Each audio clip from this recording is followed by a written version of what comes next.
우리 예수님께서 가장 경계하셨고 또 우리도 가장 조심해야 될 모습이 하나 있습니다. 그것은 바로 이 외식하는 모습입니다. 이 외식이라고 하는 것은 마치 가면을 쓰는 것과 같아서 나의 속 모습은 가리우고 이 겉에 드러나고 있는 사람만이 진짜인 것처럼 행동하는 것을 이야기합니다. 그래서 외식하는 사람에게 있어서는 두 가지의 모습을 동시에 취하고 있는데, 한없이 거룩한 이의 모습으로 이 자신을 꾸미고 있는 동시에 그와 다르게 어느 때에는 마치 하나님을 전혀 믿지 않는 사람인가 싶을 정도로 거룩하지 않는 모습을 그 속에 품고 있습니다. 예를 들어서 교회에서는 너무나도 좋으신 분이지만 이 교회 밖을 나가게 되어지면 전혀 다른 사람, 심지어 세상의 사람들보다 더 좋지 않는 사람으로 나타나는 것을 볼 수 있습니다. 문제는 이러한 사람들은 보통 자기를 합리화시킵니다. 자신이 한 행동이 잘못되었다라고 받아들이는 것이 아니라 그렇게 행동하는 것이 마치 당연하고 또 어쩔 수 없다라고 이야기하는 것입니다. 교회에서는 거룩한 기도를 드렸던 그 입술이었지만 그 동일한 입술을 가지고 교회 밖에 나가서 이 거친 표현들과 거룩하지 아니하는 말들을 그 입에 담아내는 것입니다. 정작 본인 스스로는 죄인이며 나약한 사람이니 어쩔 수 없는 것 아니냐라고 스스로를 생각하는 것입니다. 마치 바리새인들이 그 속에서는 전혀 하나님을 향한 마음이 하나도 없음에도 불구하고 이 길거리를 돌아다니며 11조와 구제를 자기가 어떻게 하였고 하나님의 율법을 어찌 지켰는가에 대해서 큰 소리로 외치는 것과 같습니다. 예수님은 이러한 외식하는 자들을 향해서 너희가 이와 같이 하지 말라라고 엄히 경고하셨습니다. 제가 이렇게 생각하게 된 계기가 있는데, 사실 얼마 전 어느 업체와 통화할 일이 있었습니다. 이 교회 일 때문이 아니라 지극히 제 개인적인 일로 인해서 이 통화를 하기 시작했는데, 이 업체와 저 사이에 이 의견 충돌이 있었고 이 통화가 조금 길어지는 과정 속에서 제가 다소 거칠게 좀 항의를 했습니다. 결국 그 사람과의 대화가 되지 않아서 그 위에 있는 중간 관리자와 다시 통화를 하였고 다행히 일은 순조롭게 잘 마치게 되었습니다. 근데 한참 시간이 지나고 나서 어느 정도 감정이 조금 가라앉고 보니까 이 상황이 너무나도 후회가 되었던 것입니다. 믿는 이로서 이 더욱 성숙한 모습을 보이지 못하고 저 세상 사람들과 전혀 다를 바 없이 행동했던 제 모습이 발견되어진 것입니다. 그리고 목사라고 불려지는 제 모습이 너무나도 부끄러웠습니다. 그러면서 문득 과연 나는 건강한 그리스도인인가에 대해서 살펴보고 또 나의 삶을 한번 되돌아보게 되었습니다. 과연 내 안에는 이중성이 없는가, 또 위선적인 모습으로 과연 살아가고 있지 않는가에 대해서 살펴보게 된 것입니다. 아마 여기에 계신 분들 가운데 이에서 자유로운 분들은 아마 없을 것 같습니다. 그러한 면에서 사실 오늘 본문은 우리로 하여금 새롭게 도전하도록 초대하고 있습니다. 바라옵기는 오늘 이 시간을 통해서 예수님을 온전히 따르는 건강한 그리스도인으로서 우리의 삶이 향하여질 수 있기를 간절히 소망합니다. 또한 그러한 주님의 음성을 듣고 우리의 삶이 새롭게 변화되어지는 그 시작점이 되실 수 있기를 간절히 소망합니다. 사실 오늘 본문의 이야기는 우리에게 있어서 너무나도 익숙한 본문입니다. 베드로는 밤이 새도록 낚시를 했으나 아무것도 낚인 것이 없었고 이때 예수님께서 나타나셔서 다시 낚시를 해라 라고 요구하십니다. 베드로는 예수님의 말씀을 의지하여 다시 낚시를 하였고 마침내 배가 잠길 정도로 이 수많은 물고기를 얻었다라고 하는 것이 이 본문의 주된 내용입니다. 먼저 여기서 우리는 이 1절과 2절 사이에 매우 특이한 모습을 발견할 수 있습니다. 우리 함께 1절과 2절 말씀 읽어보도록 하겠는데요. 한 목소리로 함께 읽도록 하겠습니다. 무리가 몰려와서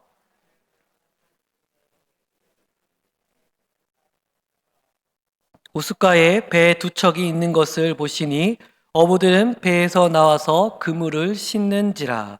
아멘. 보시면은 1절에서는 무리가 하나님의 말씀을 듣기 위해 예수님께로 몰려오고 있는 장면을 설명하고 있습니다. 그리고 바로 이어서 2절 말씀에서는 어부들은 배에서 내려와서 이 그물을 씻고 있는 장면을 보여주고 있습니다. 이 두 구절을 우리가 하나의 그림으로 상상해 볼 수 있습니다. 한쪽에서는 이 하나님의 말씀을 듣기 위해 예수께로 사람들이 몰려가고 있는 장면이 있고, 그 한 그림의 다른 한쪽에는 이 생계를 위해서 배에서 내려 그물을 싣고 있는 어부들의 모습을 우리가 한번 상상해 보게 볼 수 있습니다. 근데 여기서 핵심은 이 둘 사이의 시선이 서로를 바라보지 않는다는 데 있습니다. 다시 말해 예수께로 나아가고 있는 사람들의 시선은 다 예수님께로 향하여지게 되어지고, 반대로 어부들은 그 예수님과 전혀 반대의 상황인 자신들의 배에 그물을 싣고 있는 곳에 시선이 몰려 있는 것입니다.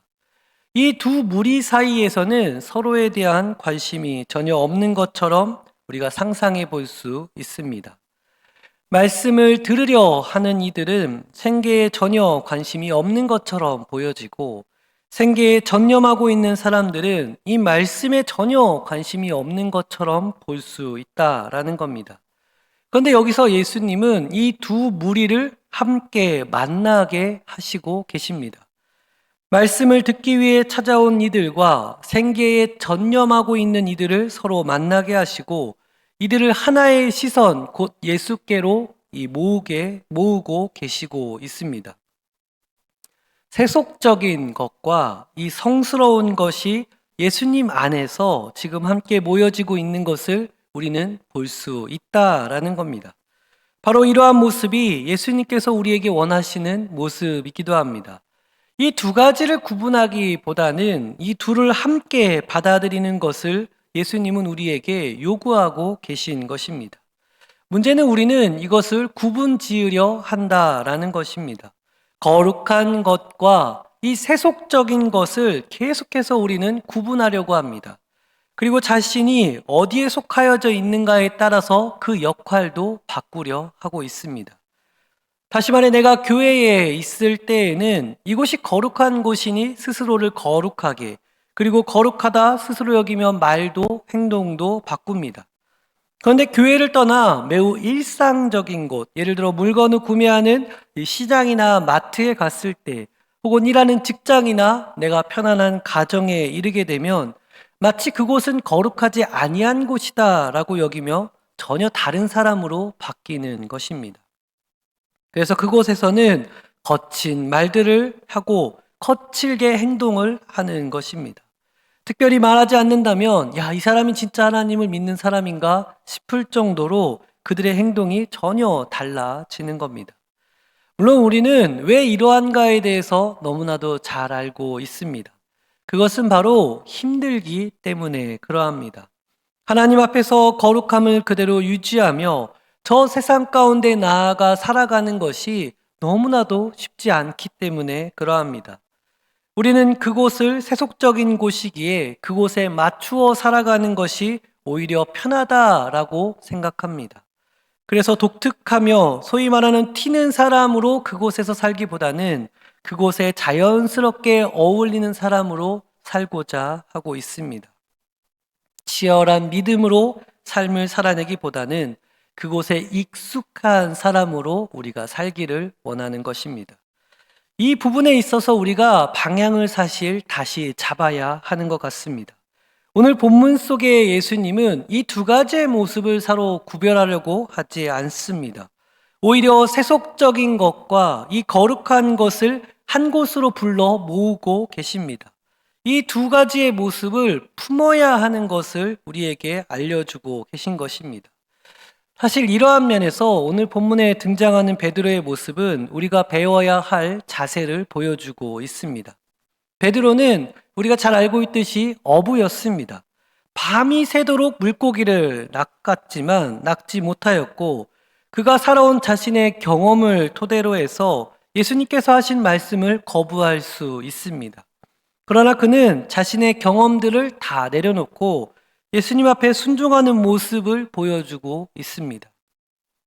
밤새 자신이 한 경험을 바탕으로 예수님 무슨 말씀을 그렇게 하세요? 라고 거절할 수 있음에도 그는 도리어 자신의 모든 경험들을 내려놓고 말씀에 의지하여 내가 순종하겠습니다 라고 고백하는 것입니다.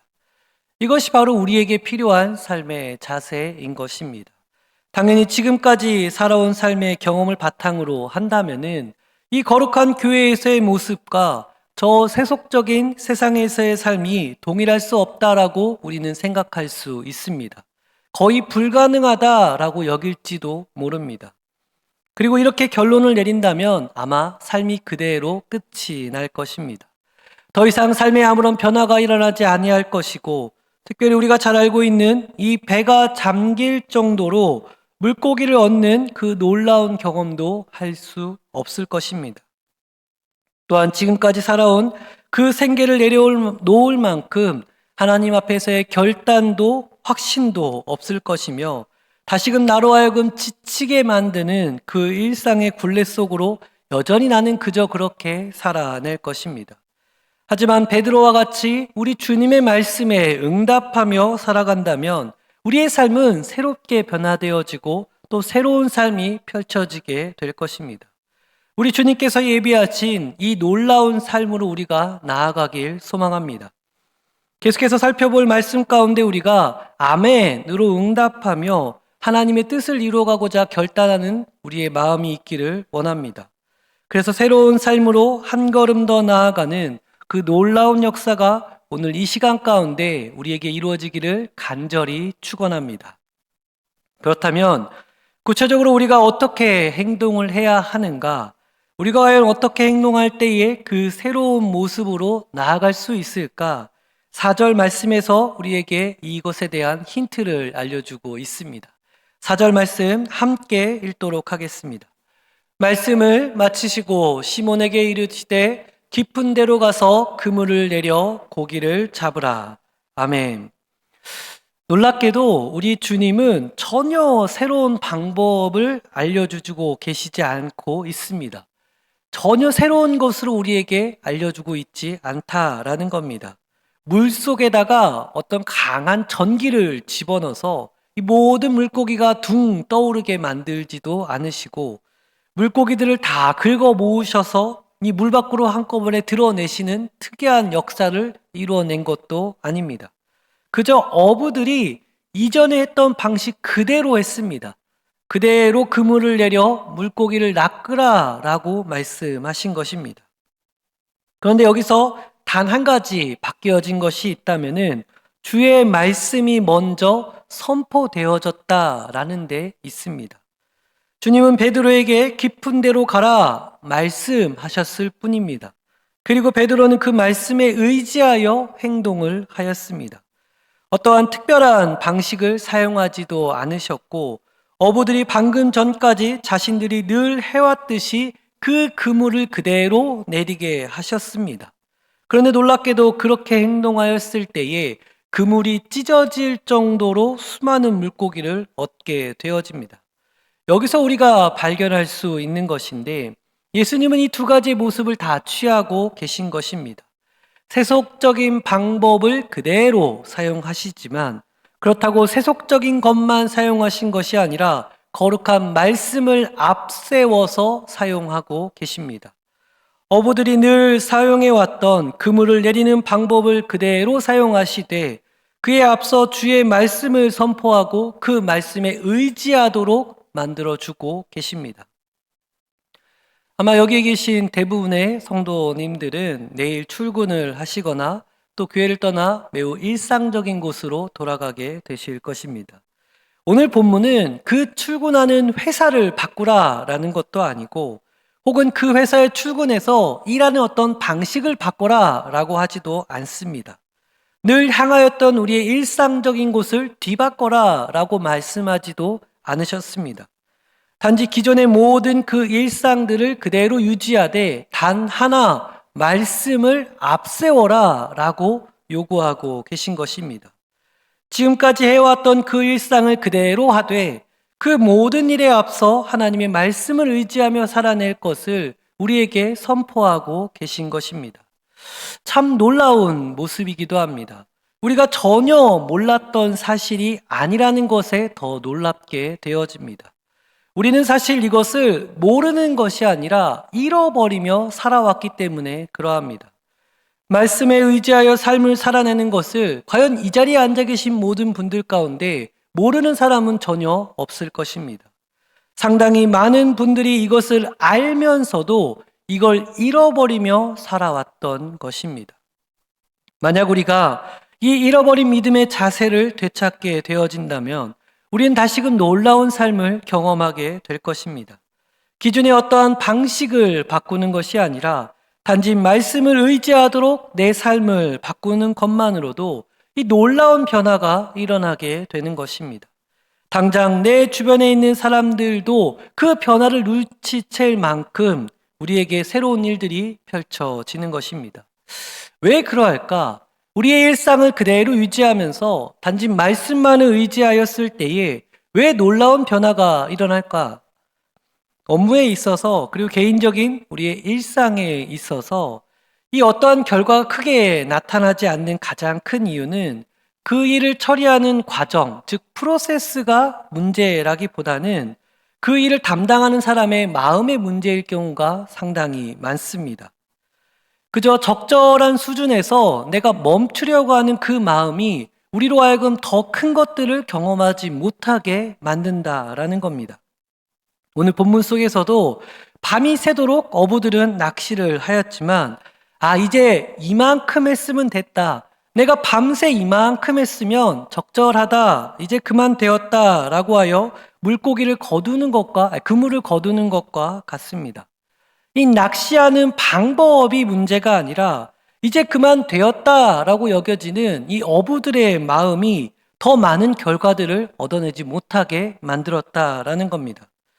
그래서 기업들은 이러한 것을 발견하여서 사람들에게 동기부여를 시키면 더 열심히 일하겠구나 라고 생각하였습니다. 그런데 문제는 이 강력한 동기는 돈, 즉 급여에 있는데 사실 기업들이 급여를 늘리는 것에 있어서는 언제나 한계가 존재합니다. 그리고 사람의 이 마음이라는 것이 단지 돈만 많이 준다고 해서 그 마음 속에 어떠한 열정이 일어나지 않는다라는 데 있습니다. 그런데 말씀은 여기서 새롭게 작동을 합니다. 살아 역사하시는 말씀이다 라고 고백할 만큼 역동적으로 사람 안에서 능력을 행하여 주십니다. 그 사람에게 어떠한 비전을 만들어 주시고 일을 하는 새로운 지혜도 주시면서 너그러운 이해심도 그 마음 가운데 허락하시고 이 창의적인 영감도 허락해 주시는 것이 바로 이 말씀인 것입니다. 다시 말해 생기가 넘치는 사람으로 우리를 만들어주는 것이 이 말씀의 놀라운 능력이라는 겁니다. 마치 흙덩어리에 불과한 이 아담에게 주님의 말씀으로 생명이 들어갔을 때에 살아있는 사람이 된 것처럼 말씀은 그저 죽은 듯 살아있는 우리에게 살아있는 새로운 사람으로 만들어주는 놀라운 역사를 이루어낸다라는 겁니다. 그러니 이렇게 생기가 넘치는 사람을 통해서 좋은 결과물들이 나타나는 것은 당연한 이치인 것입니다. 모든 낚시가 이제 다 끝났다 여기며 그물을 정리하던 베드로에게 다시 말씀이 임하여져서 그 마음의 동기가 일어나 그물을 내렸을 때에 아무도 얻지 못하였던 큰 수확을 얻은 것과 같습니다. 저는 앞에서 이중성 혹은 위선에 대해서 말씀을 드렸습니다. 사실 이 모습은 우리에게 있어서 매우 심각한 요소이기도 합니다. 너무나 치명적이어서 서로가 서로에게 감염시키고 모두가 하나님을 향한 진심을 잃어버린 채 겉옷만 걸치는 그저 하나님의 사람인 척하게 만드는 요소이기 때문에 그러합니다. 특히나 이러한 위선적인 모습은 얼마 지나지 않아 이 썩은 냄새가 진동하도록 만들고 주변에 있는 모든 사람들을 괴롭게 만듭니다. 한 번쯤은 우리가 경험해 보았을 텐데 그 겉과 속인 다른 사람을 통해서 얼마나 우리의 마음과 생각이 괴롭게 되었는지 우리는 잘 알고 있습니다. 무엇보다 예수님께서 가장 경계하시고 또 극렬히 거부하셨던 부분이 바로 이 위선적인 모습이라는 점에서 우리가 결코 취하지 말아야 할 요소인 것입니다. 그런데 우리가 이 이중성, 위선에서 벗어나기가 참 쉽지 않습니다. 대부분은 그 어려움을 선택하기보다는 그저 포기하고 자기를 합리화시킵니다. 그냥 원래 그런 거다. 집사나 권사나 장로님이 되어지면 그동안 오랫동안 수고했으니까 이렇게 될 수 있는 거야 라고 생각합니다. 신앙생활이 10년이 지나고 20년이 지나고 30년이 되어지다 보면은 다 그렇게 어여무영 신앙생활 하는 것이다 라고 다른 이들에게 말을 합니다. 아마도 예수님께서도 심하게 질타하신 이 바리새인과 서기관들도 그렇게 생각했던 것으로 보여집니다.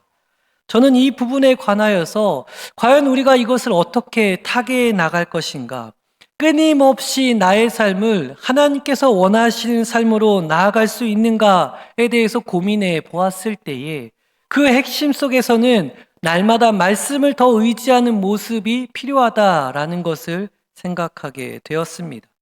말씀을 따르는 사람, 자신의 생계를 감당하는 사람들이 각자가 익숙한 대로 그저 갈라지는 것이 아니라 하나로 모으는 모습을 우리 주님은 보여주신 것입니다. 그리고 예수님은 이들에게 이 두 가지의 모습이 어떻게 하나로 이루어질 수 있는지에 대해서 보여주고 계신 것입니다. 말씀만을 쫓아서 살아가고 있는 자들에게는 생계를 위해서 살아가고 있는 그들의 배로 이들을 초대하였고, 생계를 위해 배에만 또 그물에만 몰두하고 있는 이들에게 향해서 그 배 위에서 말씀을 선포하고 계신 것입니다. 그리고 예수님은 이제 이들을 향해서 보여주고 계신데, 그들을 향해 말씀을 선포하시고 그들이 취해왔던 삶의 방식을 그대로 사용하시면서 이 놀라운 결과들을 보여주신 것입니다. 마치 우리로 하여금 잘 봐라, 니네가 교회에서만 그렇게 행동할 수밖에 없고 저 세상 속에서만 그렇게 행동할 수밖에 없다라고 핑계하지만, 그러나 두 가지 모습이 다 취하여질 수 있어 라고 보여주는 것과 같습니다. 기존에 거룩함만을 추구하였던 사람이 거룩함을 앞세워 이 생계를 무시하며 자신들의 그 결핍된 요소를 가리워주며, 생계를 중요하게 여겼던 사람들은 먹고 살아야 한다라는 그 명분 아래 하나님의 거룩함을 가볍게 여기는 그들의 마음속에 하나님을 믿고 있으니 이만하면 되지 않았느냐라고 하는 그 변명을 보여주고 계신 것입니다. 그리고 이것이 우리의 신앙생활에 있어서 거룩하지 않다, 또 건강하지 않다라는 것을 우리는 잘 알고 있습니다. 그래서 예수님이 보여주신 삶의 모습은 이 두 가지의 모습들을 잘 아우러서 말씀을 의지하며 자기에게 주어진 삶을 살아내도록 요구하고 계신 것입니다. 그렇다고 한다면은 이제 우리는 과연 내가 말씀을 의지하며 생계를 잘 유지하고 있는가? 오늘 본문 속에서 나타나는 그 예수님의 말씀을 따라 잘 살고 있는가를 살펴보아야 할 것입니다. 또 다른 착각 속에서 살지 아니하고 예수님께서 가르쳐 주신 이 거룩함과 세속적인 것을 잘 아우르는 삶을 살고 있는지 검증할 필요가 있습니다. 이 검증에는 우리가 세 가지로 살펴볼 수 있는데요. 잘 기억하시면 좋겠습니다. 첫째로는 그렇게 사는 사람들, 예수님의 말씀대로 사는 사람들은 항상 예수님 앞에 엎드려짐을 보여줍니다. 자기 스스로를 죄인임을 고백하며 낮출 수 있는 사람이 바로 이러한 사람들입니다.